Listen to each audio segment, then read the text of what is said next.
Good evening dear student, मैं doctor Sanjay sir welcome करते हैं बच्चों आप लोगों का। और आपसे क्षमा प्रार्थी हैं कि थोड़ा सा कुछ समस्या की वजह से क्लास स्टार्ट करने में लेट हुआ है, टेक्निकल प्रॉब्लम की वजह से। तो चलिए सभी लोग रेडी हो जाइए, क्लास को कंटिन्यू करते हैं बच्चों। और आज हमारी क्लास में चर्चा होगी इल्तुतमिश के बारे में, इल्तुतमिश के राजस्व सिद्धांत के बारे में। इल्तुतमिश ने किस तरह से अपने किन सिद्धांतों के द्वारा जो है दिल्ली सल्तनत को एक अस्थायित्व प्रदान किया, यानी कुतुबुद्दीन ऐबक ने जिस वंश की नींव डाली थी उसे किस तरह से एक मजबूत आधार स्तंभ इल्तुतमिश के द्वारा दिया गया बच्चों, उसके बारे में चर्चा करेंगे। और एक नई सल्तनत की शुरुआत इल्तुतमिश के द्वारा की गई। ये हमारा प्रोफाइल है, इसे देख सकते हैं बच्चों। और ये हमारे देखिए फर्स्ट अटेम्प्ट में यूपीएससी इंटरव्यू वेट किया हूँ, जो आप भी कर सकते हैं। हमारी क्लासेस हैं और जब भी आप अनअकैडमी प्लस ज्वाइन करेंगे बच्चों, यहाँ पर जो क्लासेज होती हैं डेली लाइव क्लासेज होती हैं, स्ट्रक्चर्ड कोर्सेज होते हैं, live tested and quizzes, unlimited access आप कर सकते हैं इन सारी चीज़ों को। और अगर आप हमारे साथ जुड़ेंगे तो इसके अतिरिक्त आपको बच्चों प्लस पर जितने भी टॉप एजुकेटर्स हैं उनका लाभ भी आपको मिलेगा। यहाँ पर अगर आप प्लस कोर्स लेना चाहते हैं तो प्लस कोर्स बच्चों 1 ईयर का, 2 ईयर या 3 ईयर कोई भी प्लस कोर्स आप ले सकते हैं। इसके लिए आपको यूज़ करना है कोड संजय 7। ये कोड यूज़ करके आप हमसे जुड़ सकते हैं। इस कोड के थ्रू आप हमसे जुड़ सकते हैं बच्चों। यहाँ पर आप देख सकते हैं हमारा कोड है संजय 7, जो आपको देगा 10% का डिस्काउंट और साथ साथ हमसे जुड़ने का मौका। अगर आप आइकॉनिक सब्सक्रिप्शन लेना चाहते हैं, जो 1 फरवरी तक बच्चों इसके चार्जेस बढ़ रहे हैं, यहाँ पर आपको मिलेगा बच्चों पर्सनल कोच की सुविधा मिलती है। पर्सनल कोच आपको गाइड करता है, बेसिक गाइडेंस देता है आपको, जैसे नोट्स बनाना कैसे आप सीख सकते हैं, रीडिंग स्किल कैसे बेहतर कर सकते हैं, कैसे राइटिंग स्किल बेहतर कर सकते हैं, ये सारी चीज़ें आपको पर्सनल कोच सिखाता है। यहाँ पर भी आप हमारे कोड के थ्रू 10% का डिस्काउंट ले सकते हैं संजय 7 के थ्रू, ठीक है, और साथ साथ जुड़ सकते हैं। इसी तरह बच्चों आप ऑप्शनल में भी डिस्काउंट ले सकते हैं। ये कंटेस्ट फॉर्मेट है बच्चों, जहाँ पर आप 60 क्वेश्चन 45 मिनट में कर सकते हैं। एक बेहतरीन प्रोग्राम है अनअकैडमी का, ये आप अपने आप को बेहतर तरीके से चेक कर सकते हैं। 1 फरवरी से हमारी बच्चों फाउंडेशन बैच स्टार्ट है एनसीईआरटी हिस्ट्री की। ये बैच हमारी कंटिन्यू हो चुकी है, इस बैच से आप जुड़ सकते हैं, ये बैच आप ले सकते हैं बच्चों। यहाँ से आप अपने बैच को कंटिन्यू कर सकते हैं। कोड आपको याद रखना है संजय 7। और इसके अतिरिक्त बच्चों 8 मार्च से एक बैच स्टार्ट होगी हमारी, दूसरी बैच हमारी 8 मार्च से स्टार्ट है। ये दोनों बैचें आप कंटिन्यू कर सकते हैं। और इसके साथ साथ बच्चों आपके 25 जनवरी से हमारी जो क्लासेज स्टार्ट हैं अनअकैडमी के टॉप एजुकेटर्स के साथ, यहाँ भी आप हमसे जुड़ सकते हैं। तो अगर 2021-22 के लिए बच्चों आप अपीयर होना चाहते हो, कंबाइंड बैच चाहते हैं, तो कंबाइंड बैच भी आपको बाइलैंग्वेज मिल जाएंगे अनअकैडमी पर। यहाँ पर आप देख सकते हैं बाइलैंग्वेज बैचेस कोर्सेज स्टार्ट हैं। तो जो भी कोर्स आपको लेना है आप संजय 7 कोड के थ्रू आप ले सकते हैं, ठीक है। चलिए बच्चों आज हम चर्चा करेंगे इल्तुतमिश के बारे में।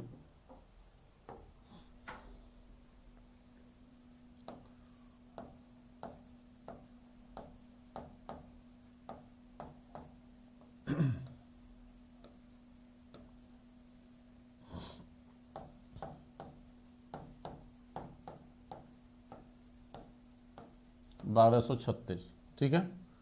तो बच्चों सभी लोग रेडी हो गए हैं कि वेलकम है बच्चों आप सभी लोगों का। थोड़ा सा तबीयत आज सही नहीं है, पढ़ाने की स्थिति में नहीं हूँ, लेकिन हाँ बेटा आवाज़ सर आज वॉइस थोड़ा आ रही है, ठीक है। एक्चुअली बेटा गले में थोड़ा सा प्रॉब्लम, दर्द हो रहा है, इस वजह से ज़्यादा तेज़ नहीं बोल पा रहा हूँ, ठीक है।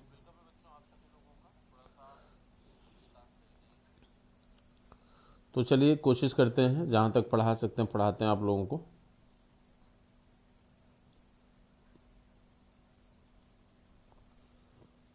चलिए आइए बच्चों क्लास को कंटिन्यू करते हैं। बच्चों इल्तुतमिश एक शब्द है, इल्तुतमिश, इसका मतलब क्या होता है? इल्तुतमिश का मतलब क्या है बच्चों? इल्तुतमिश का मतलब होता है राज्य का रक्षक। अगर इसके शाब्दिक अर्थ की बात की जाए कि इसका शाब्दिक अर्थ क्या होता है, तो शाब्दिक अर्थ होता है इसका राज्य का रक्षक। शाब्दिक अर्थ होता है राज्य का रक्षक।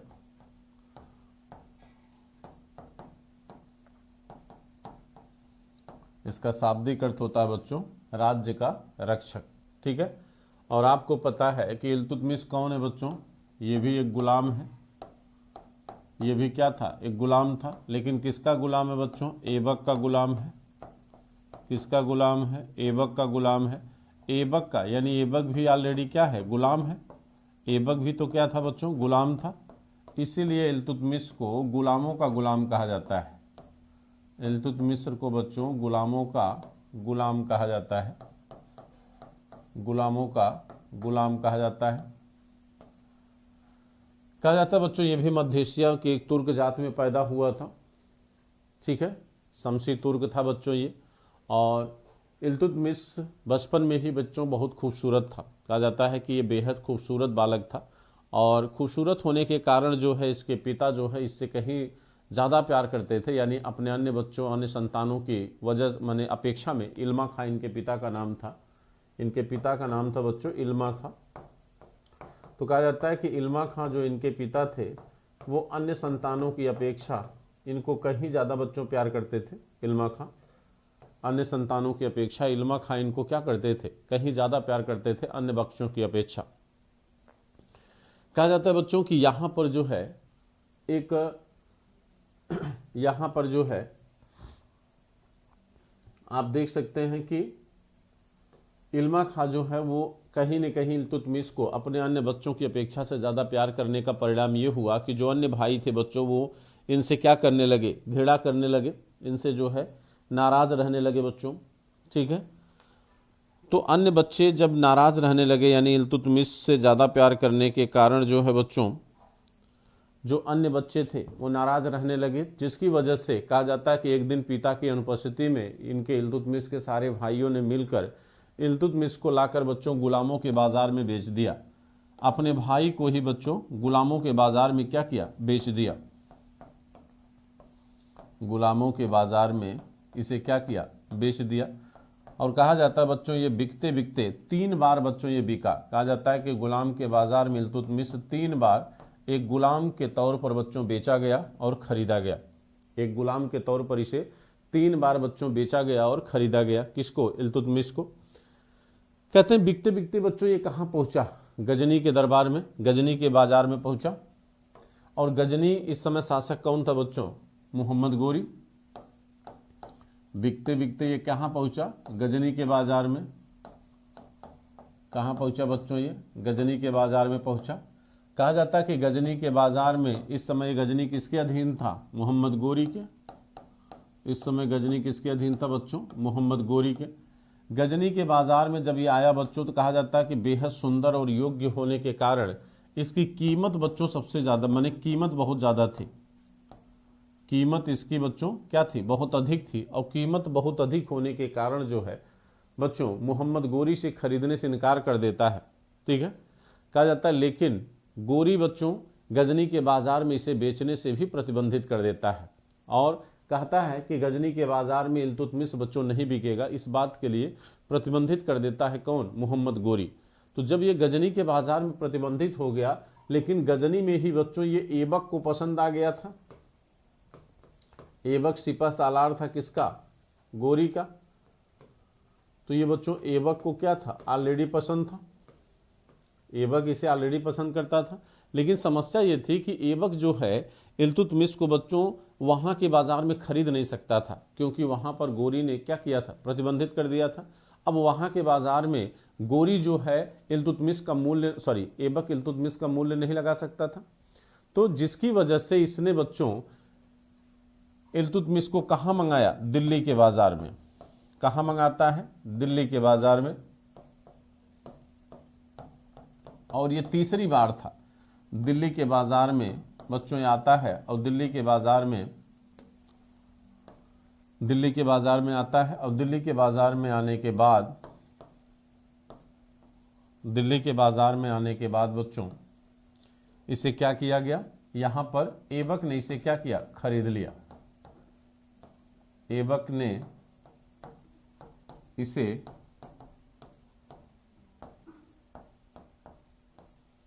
खरीद लिया। ऐबक ने इसे क्या किया, खरीद लिया, ठीक। तो दिल्ली के बाजार में ऐबक ने बच्चों इसको क्या किया, खरीद लिया।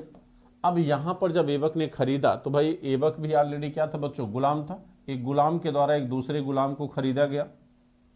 एक गुलाम के द्वारा इसे दूसरे गुलाम को क्या किया गया, खरीदा गया बच्चों। इसीलिए इल्तुतमिश को गुलामों का गुलाम कहा जाता है। अच्छा, जब ऐबक ने इसे खरीदा बच्चों तो कहा जाता है कि ऐबक के अधीन ही यह था और ऐबक ने इसे सर जानदार का पद दिया। क्या पद दिया बच्चों? सर ए जानदार का पद।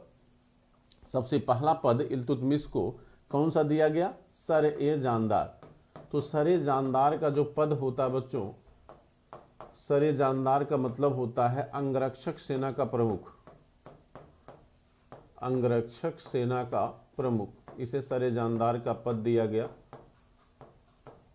ठीक, अंगरक्षक सेना का इसे क्या बनाया गया? प्रमुख बनाया गया। ये पहला पद था इल्तुतमिश का।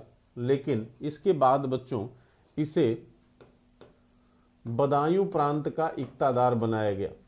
इसके बाद जो है बदायूं का बच्चों इसे क्या बनाया गया? इक्तादार। बदायूं का बच्चों इक्तादार बनाया गया। यानी जिस समय ऐबक की मृत्यु हुई उस समय बच्चों ये क्या था? बदायूं का क्या था बच्चों? इक्तादार था। वेरी गुड बच्चों, वेलकम है आप सभी लोगों का। बच्चों आज गले में काफ़ी दर्द है, ठीक है, इसलिए थोड़ा सा धीरे धीरे पढ़ा रहा हूँ और मे भी हो सकता है पूरी क्लास भी न ले पाऊँ, ठीक है। तो इसके लिए आप लोग क्षमा करिएगा, लेकिन जब तक पढ़ा रहा हूँ तब तक आप लोग पढ़िए, कोई दिक्कत नहीं है, ठीक है। चलिए, सभी का वेलकम है बच्चों। आप लोग लाइव रहिए और बाकी लोगों को भी जोड़ दीजिए एक बार। बच्चों आप लोग सभी लोग, जितने लोग लाइव हैं सभी लोग कम से कम लाइक तो कर दीजिए बच्चों। लाइक बहुत कम है आप लोगों का। जितने लोग मुझे देख पा रहे हैं आप लोग एक बार कम से कम लाइक तो कर दीजिए सभी लोग। सभी लोग एक बार बच्चों लाइक कर दीजिए फटाफट।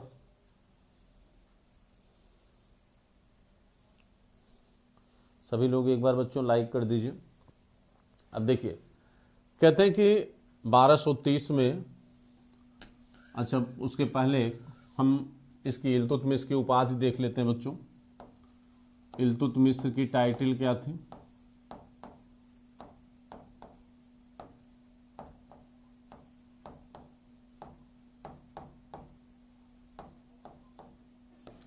इसे पहला नाम जो दिया गया था बच्चों वो है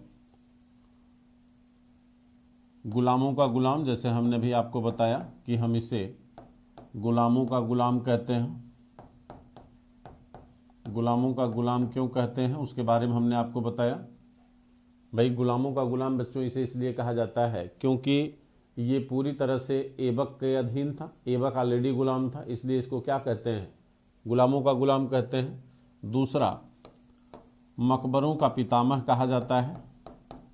मकबरों का पितामह, भाई मकबरों का पितामह क्यों कहते हैं? क्योंकि इसी के समय बच्चों इसके बड़े बेटे नासिरुद्दीन महमूद के मरने पर पहला मकबरा बनाया गया था जिसे सुल्तानगढ़ी का मकबरा कहा जाता है। तो भारत में मकबरा शैली यानी मकबरा कला का प्रारंभ जो है वो इसी समय किया गया था, इल्तुतमिश के समय किया गया था, ठीक है, इसी समय किया गया था। तीसरी बात अगर बताऊं बच्चों तो कहा जाता है कि तीसरा इसे कहते हैं नासिर अमीरुल मोमिनीन। नासिरुल मोमिनीन, नासिर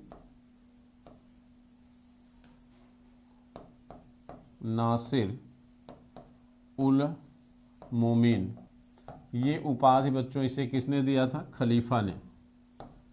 ये उपाधि इसे खलीफा ने दिया था। और आपको याद होगा बच्चों कि खलीफा ने इसे 1229 में नियुक्ति पत्र भी दिया था, जिसे क्या कहते हैं? खिलियत। जिसे बच्चों क्या कहा जाता है? खिलियत कहा जाता है। खिलियत मतलब एक तरह से नियुक्ति पत्र था, यानी खलीफा से अनुमति लेनी पड़ती थी बच्चों। खलीफा से क्या लेनी पड़ती थी? अनुमति लेनी पड़ती थी। कहते हैं इल्तुतमिश के बारे में बच्चों बदायूनी, इल्तुतमिश के बारे में बदायूनी एक बेहतरीन स्टेटमेंट देता है। कहता है कि इल्तुतमिश को इसलिए इल्तुतमिश कहा जाता है क्योंकि इसका जन्म चंद्रग्रहण वाली रात को हुआ था।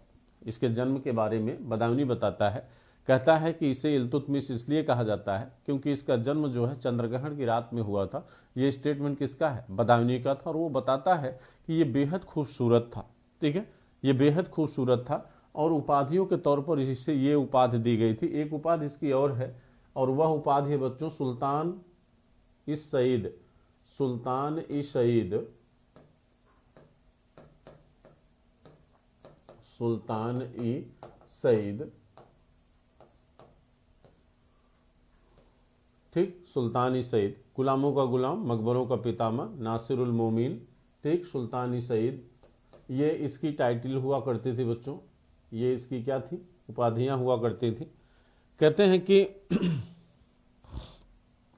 इल्तुतमिश बच्चों अपने समय के सभी सुल्तानों में सबसे योग्य सुल्तान के तौर पर देखा जाता है। जब दिल्ली सल्तनत में 1210 में बच्चों कुतुबुद्दीन ऐबक की मृत्यु हुई तो उस समय ये कहाँ था, बदायूं में था, बदायूं का सूबेदार था। और बदायूं जो है बच्चों वो सबसे बड़ी इक्ता हुआ करती थी उस समय की, यानी कुतुबुद्दीन ऐबक के राज्य की सबसे बड़ी इक्ता थी बच्चों, जैसे जागीर होती है वैसे इक्ता होती है, सबसे बड़ी इक्ता हुआ करती थी बदायूं। कहा जाता है कि एक तरफ ऐबक का बेटा आराम शाह, क्योंकि ऐबक की जब मृत्यु हुई 1210 में बच्चों ऐबक की क्या हो गई मृत्यु, 1210 में ऐबक की मृत्यु हो गई। तो ऐबक के मरने के बाद लाहौर में बच्चों गुलाम तुर्क सरदारों ने आराम शाह को, जो ऐबक का बेटा माना जाता है, आराम शाह को शासक बनाया। आराम शाह को बच्चों क्या बना दिया, शासक। वही दूसरी तरफ बच्चों दिल्ली के तुर्क सरदारों ने इल्तुतमिश को क्या इल्तुतमिश को बुलाया शासक बनाने के लिए, इल्तुतमिश को शासक बनाने के लिए आमंत्रित किया, इल्तुतमिश को शासक बनाने के लिए आमंत्रित किया। अब यहाँ पर आपको पता बच्चों कि चूंकि इस्लाम में अभी वंशानुगत शासन की परंपरा नहीं थी, तो इसलिए ऐबक का बेटा आराम शाह ही अगला सुल्तान होगा, ये कोई बच्चों निश्चित नहीं था। यानी लोगों में, यानी मुसलमानों में ये संभावना या ये विचारधारा अभी नहीं बनी थी कि ऐबक का बेटा ही उत्तराधिकारी हो, क्योंकि गोरी का बेटा उत्तराधिकारी तो नहीं हुआ था, गोरी के गुलामों ने शासन को संचालित किया। तो अभी इस्लाम में बच्चों वंशानुगत शासन की परंपरा नहीं थी, वंशानुगत शासन की परंपरा नहीं थी, जिसकी वजह से दिल्ली के तुर्क सरदारों ने इल्तुतमिश को योग्य देखते हुए, कहा जाता है कि अली इस्माइल नामक तुर्क ने आमंत्रित किया था इसको। किसने आमंत्रित किया था बच्चों, Ali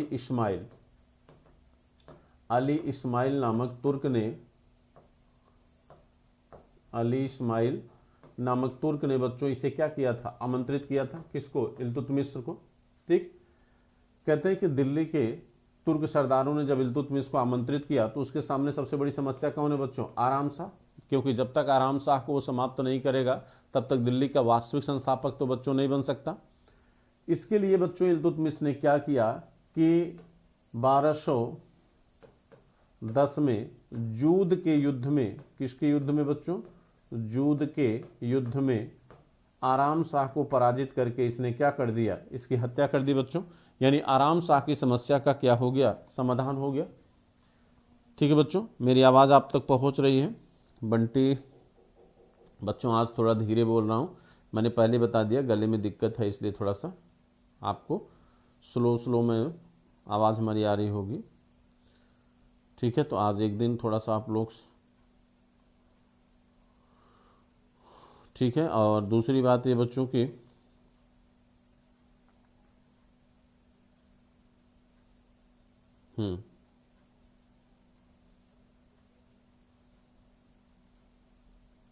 health is wealth, Ananya single, नहीं बेटा आप लोगों का प्यार है, बाकी सब अपनी जगह पे सही है।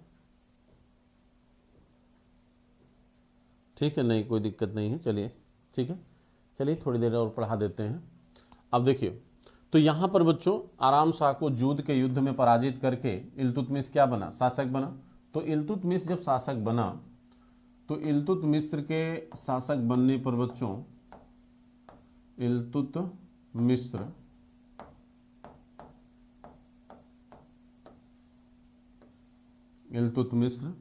शासक बनता है 1210 में बच्चों। अब इसे हम क्या मानते हैं, वास्तविक संस्थापक मानते हैं।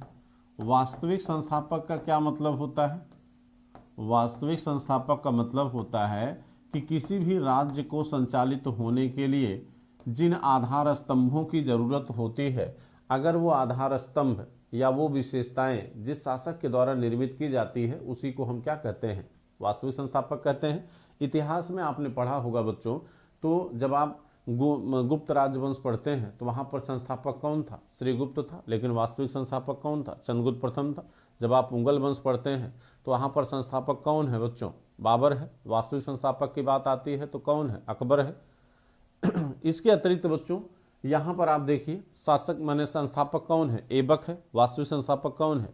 इल्तुतमिश है। ऐसा क्यों? इसलिए क्योंकि वास्तविक संस्थापक का मतलब होता है कि जो अस्थायी कर संरचना का विकास करे, अस्थायी कर संरचना का विकास हो, अस्थायी कर संरचना हो, प्रशासनिक व्यवस्था का विकास करे, प्रशासनिक व्यवस्था का विकास होना चाहिए, यानी जिसके द्वारा इन सिस्टम का विकास किया जाएगा, प्रशासनिक व्यवस्था का विकास, अस्थायी कर संरचना का विकास और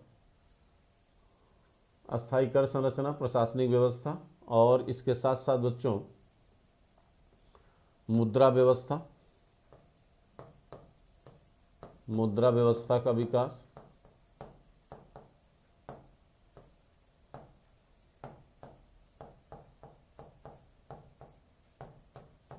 मुद्रा व्यवस्था का विकास, मुद्रा व्यवस्था का विकास और अस्थायी सेना का विकास,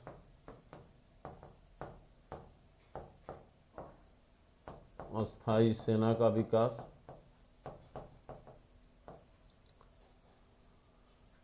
मैंने कहने का मेरा तात्पर्य है बच्चों कि यानी वो मजबूत आधार स्तंभ जिनके आधार पर किसी भी राज्य का संचालन हो सकता है, उसकी शुरुआत जो है जिस बादशाह या शासक के द्वारा की जाती है, सामान्यतः उसे हम क्या मानते हैं? वास्तविक संस्थापक मानते हैं। और यहाँ पर इन विशेषताओं की शुरुआत बच्चों किसके द्वारा की गई? यहाँ पर इन विशेषताओं की शुरुआत इल्तुतमिश के द्वारा की गई। तो इसीलिए बच्चों हम इल्तुतमिश को क्या मानते हैं? वास्तविक संस्थापक मानते हैं। ठीक है, इसीलिए हम इल्तुतमिश को क्या मानते हैं? वास्तविक, क्योंकि इसी के समय आप देखेंगे बच्चों अस्थायी कर संरचना का विकास होगा, इसी के समय इक्तादारी व्यवस्था का विकास होगा, इसी के समय बच्चों इक्तादारी व्यवस्था का विकास, इक्तादारी व्यवस्था का विकास होगा। ठीक, इसी के समय प्रशासनिक अस्थायी प्रशासन का डेवलपमेंट देखेंगे, इसी के समय मुद्रा व्यवस्था टंका और जीतल देखेंगे, इन्हीं के समय अस्थायी सेना जिसे हस्म कल्ब कहा गया है, हस्म ए कल्ब, इसका विकास देखिएगा। इसी के समय बच्चों शिक्षा का विकास आपको दिखाई देगा, नसारिया कॉलेज की स्थापना होगी, शिक्षा का विकास इसी के समय शुरू होगा। इसी समय बच्चों इस्लामिक कला का प्रारंभ होगा, इस्लामिक कला में एक नई कला जुड़ेगी, मकबरा निर्माण शैली, इस्लामिक कला में नवीनता दिखाई देगी। यानी कहने का तात्पर्य है कि ये वो विशेषताएं हैं जिन विशेषताओं के आधार पर बच्चों आप इल्तुतमिश को एक योग्य माने एक वास्तविक संस्थापक मान सकते हैं दिल्ली सल्तनत का। ठीक है, क्योंकि वास्तव में ऐबक का जो ड्यूरेशन है बच्चों मात्र 4 वर्षों का रहा। ठीक है, क्योंकि 1206 से 1210 के बीच एक अल्पकाल के लिए ऐबक सत्ता का संचालन किया और इतने कम समय में किसी भी राज्य को व्यवस्थित करना बच्चों किसी राजा के लिए या बादशाह के लिए संभव नहीं है। आप अगर देखिए तो 1526 में बाबर भी पानीपत के प्रथम युद्ध को जीतता है और मात्र 4 वर्षों के बाद उसकी मृत्यु हो जाती है। तो बाबर भी मुगल राजवंश को संचालित करने के लिए किसी भी नियम, किसी भी सेना, किसी प्रशासन का या टैक्सेशन सिस्टम का कोई डेवलपमेंट नहीं कर पाया था। और वही चीज़ बच्चों यहाँ ऐबक के साथ हुई, क्योंकि ऐबक जो है जिन 4 वर्षों तक सत्ता में शासन किया उन 4 वर्षों में बच्चों उसने सिर्फ जो है अपनी बाहरी और आंतरिक समस्याओं का समाधान किया। यानी गोरी ने जिन राजवंशों को जीता था उन राजवंशों को संतुलित करने में ही उसका पूरा कार्यकाल क्या हुआ? बीत गया। ठीक है, लेकिन इल्तुतमिश ने बच्चों उन व्यवस्थाओं को जन्म दिया जिन व्यवस्थाओं के द्वारा जो है आने वाले समय में दिल्ली सल्तनत को क्या किया गया बच्चों? आगे ले जाया गया। तो इसीलिए हम इसको वास्तविक संस्थापक मानते हैं। तो आज बच्चों हम यहीं तक रखेंगे। ठीक है, क्योंकि गले में थोड़ा सा दर्द हो रहा है, क्योंकि ज़्यादा बोलने पर समस्या हो जाएगी और आप लोगों का संख्या बच्चों देखकर थोड़ा सा मन तो कर रहा है कि नहीं क्लास को आगे कंटिन्यू रखूं। ठीक है, क्योंकि काफ़ी लोग आ गए हैं जबकि क्लास लेट शुरू हुई। ठीक है, लेकिन एक दिन के लिए आप लोगों से क्षमा चाहेंगे बच्चों, केवल आज के लिए। ठीक है, इसको मैं कल यहीं से कंटिन्यू करूंगा। ठीक है, कल यहीं से आगे कंटिन्यू करूंगा। तो इल्तुतमिश को एक तरह से मान के चलिए कि कल मैं फिर शुरू से ही इसको पढ़ाऊँगा इल्तुतमिश को। अभी तो हमने सिर्फ बेसिक बातें यहाँ पर बताया है।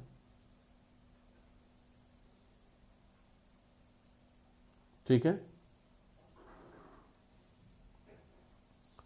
तो आज यहीं तक रखेंगे बच्चों, थोड़ा सा कल इसको क्लास को फिर से कंटिन्यू रखेंगे हम। ठीक, तो थैंक यू सभी को हमारी तरफ से, शुभ रात्रि बच्चों आज के लिए।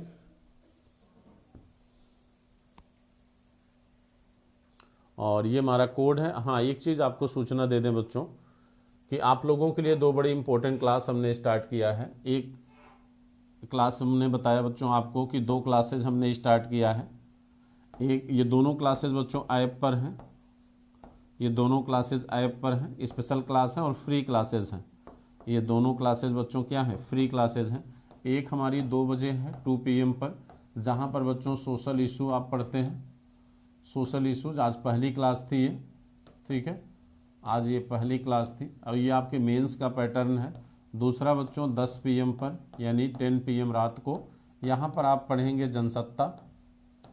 जनसत्ता बच्चों और आपके द हिंदू, यानी इन पेपरों के एडिटोरियल बच्चों जो बेहद महत्वपूर्ण है।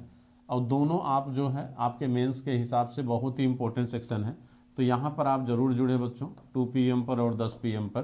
ठीक है, तो ये 2 क्लासेस आपके लिए बहुत इंपॉर्टेंट हैं और दोनों ही स्पेशल क्लासेस हैं, दोनों ऐप पर चल रही हैं। कहीं भी इनमें जो है आपको कोई चार्ज नहीं देना है, ये फ्री क्लासेस हैं बच्चों। केवल अनअकैडमी लर्निंग ऐप आप डाउनलोड कर लीजिए। ऐप को डाउनलोड करके इन क्लासों से आप जुड़ सकते हैं। ठीक है, इन क्लासों से आप जुड़ सकते हैं। ठीक, थैंक यू।